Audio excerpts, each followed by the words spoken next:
आज आपल्या चॅनलवर एक नवीन रेसिपी घेऊन आलेली आहे. झटपट पराठा, क्विक पराठा. घरात जे इझिली अवेलेबल आहेत, बस तेच इन्ग्रेडियंट्स यात मी घातलेले आहे आणि याचा छान खुसखुशीत पराठा तयार केलेला आहे. तुम्ही पण घरी नक्की करून पहा. जितक्या लवकर हा पराठा बनतो तितक्याच लवकर हा संपतो.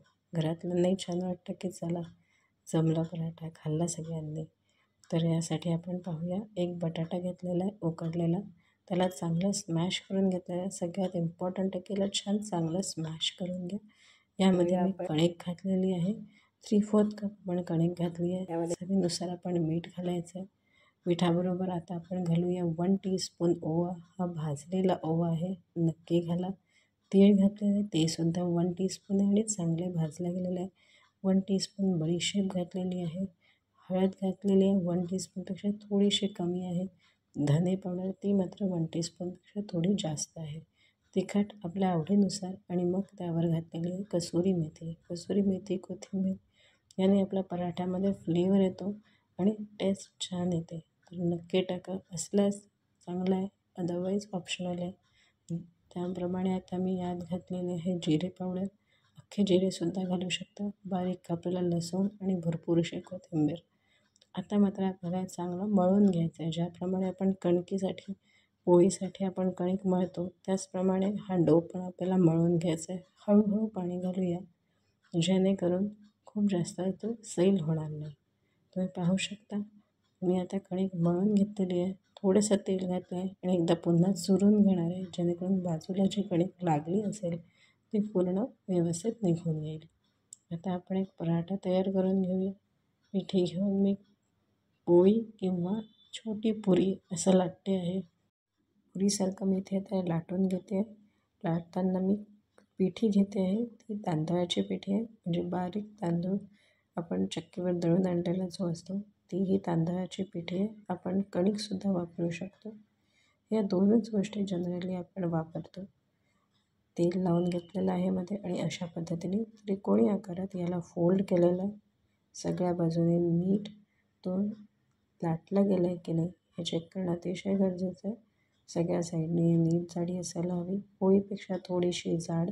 अशा पद्धतीने हा पराठा आपला तयार झालेला. अजून एक पराठा मी करून घेते, मग आपण दोन्ही पराठा शेकून घेऊया.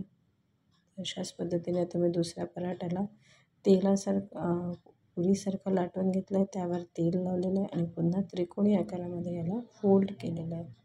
तर आपण आता पुन्हा हाही पराठा आधीच्या पराठ्यासारखा नीट लाटून घेऊया. हवी असल्यास पिठी घेऊया, जेणेकरून तो छान फिरेल आपला पोळपाटावर पराठा आणि सगळ्या बाजूनी सारख्या पद्धतीने जाडी तयार होणार पराठ्याची. अशा पद्धतीने आता आपले दोन्ही पराठे तयार झाले आहेत.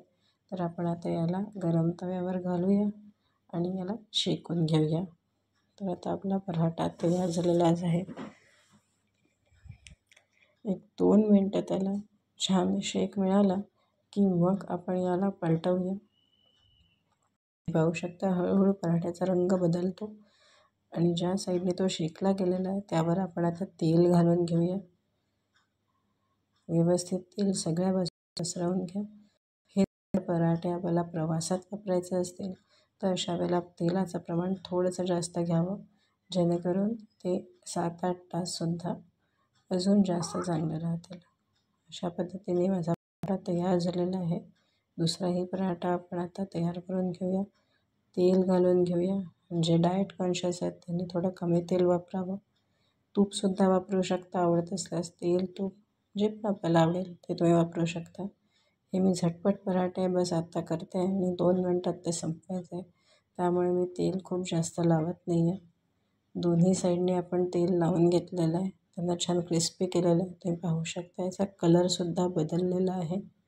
सगळ्या बाजूने तेल लागलं आहे की नाही, शेकला गेलं आहे की नाही हे चेक करणं अतिशय गरजेचं आहे.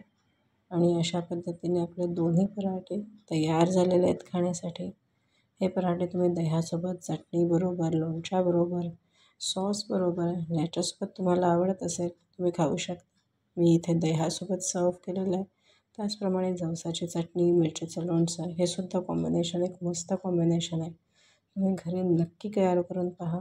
अशा पद्धतीने आपला नीट पराठा शेकला गेलेला आहे. रेसिपी आवडल्यास माझ्या चॅनलला शेअर करा, सबस्क्राईब करा आणि नवीन रेसिपीज पाहत राहा. बाय.